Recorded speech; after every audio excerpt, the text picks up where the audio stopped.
So it's my great honor today to introduce the 71st Secretary of State, Antony Blinken.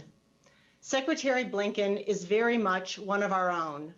The son and nephew of U.S. ambassadors, he grew up overseas, speaks French fluently, and having served twice previously in the State Department, likely has a deeper knowledge and understanding of and connection to our profession than any previous Secretary of State. Every American story is interesting and unique in its own way, and Secretary Blinken's is no exception. Many in his family escaped persecution in Europe and found refuge in the United States, an experience the Secretary has said informed his view of America's role in the world. In office a scant 5 weeks, the Secretary has underscored the administration's determination to put diplomacy at the heart of our foreign policy. I believe I speak for everyone when I say that is music to our ears. Mission Canada boasts a broad-based diplomatic platform where colleagues from some 18 U.S. government agencies wake up every morning, as we like to say, Mr. Secretary, thinking only about how we can advance the U.S.-Canada bilateral relationship. Our terrific team of U.S. direct hires, locally engaged staff, eligible family members, and family members at home supporting all of us are delighted to welcome you on this virtual visit. Monsieur le Secrétaire d'État, vous avez la parole. Thank you so much, and greetings, Mission Canada. Bonjour tout le monde. I am so pleased to be with you. Thank you to Chargée d'Affaires Catherine Brooker for that very kind introduction, and especially for your leadership. And thanks also to Jennifer Tierney for her hard work as the primary control officer for this week's visit. And let me emphasize, this is an experiment. This is the first virtual visit I think we've done, and I couldn't be more excited about it. I know that it puts a different kind of strain on the embassy team, especially all of our technical and technological officers. I was talking to the Chargé about what kind of wheels up party you're going to have after I leave, so I look forward to hearing about that. But in all seriousness, I am disappointed we can't be together in person. But testing this virtual travel with you is something I was looking forward to, and I very much look forward to being in Ottawa someday soon. I was also reminded that the very first trip that I took as a State Department employee in 1993, I was working in the front office of EUR as a special assistant. And in those days, this is how long I go back, Canada was in EUR.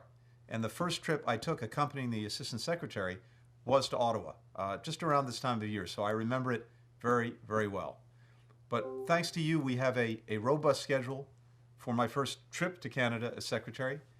It includes meetings with leaders across the Canadian government and a conversation with a group of young people from the program Students on Ice, which leads expeditions to the Arctic and Antarctic to make sure future leaders understand the importance of the polar regions, something I'm sure everyone at Mission Canada already knows very well.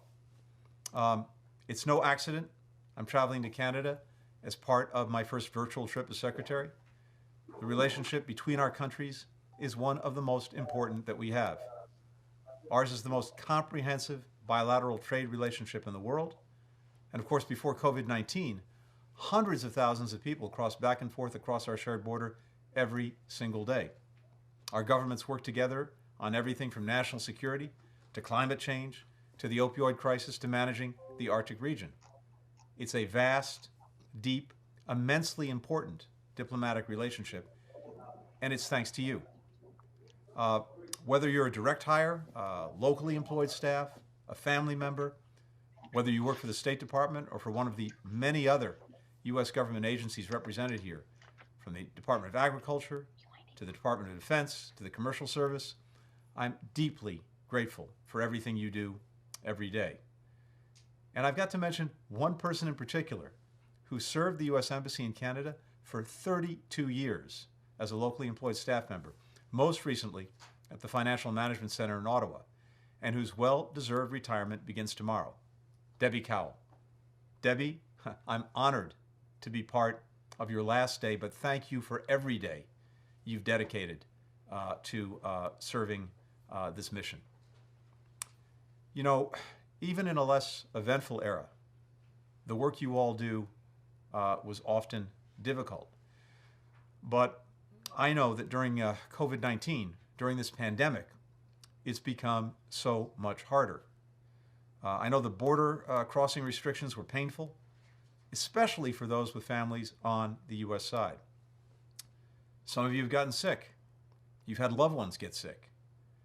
It's been a difficult and even devastating time for so many families. I want you to know that stopping this pandemic is our #1 priority. Nothing matters more to me than your health and safety. So we're going to make sure that all our Mission Canada employees and eligible family members are vaccinated as soon as possible in every consulate across the country. It's no secret there have been logistical challenges, but the administration is working fast.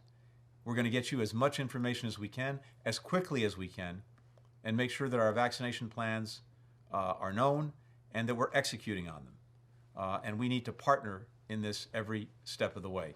I know you've been working hard to keep a lot of essential work going throughout the pandemic. You've worked with your Canadian partners to maintain critical supply chains. You've kept the border open to essential travel. You've made sure critical law enforcement and security operations have continued.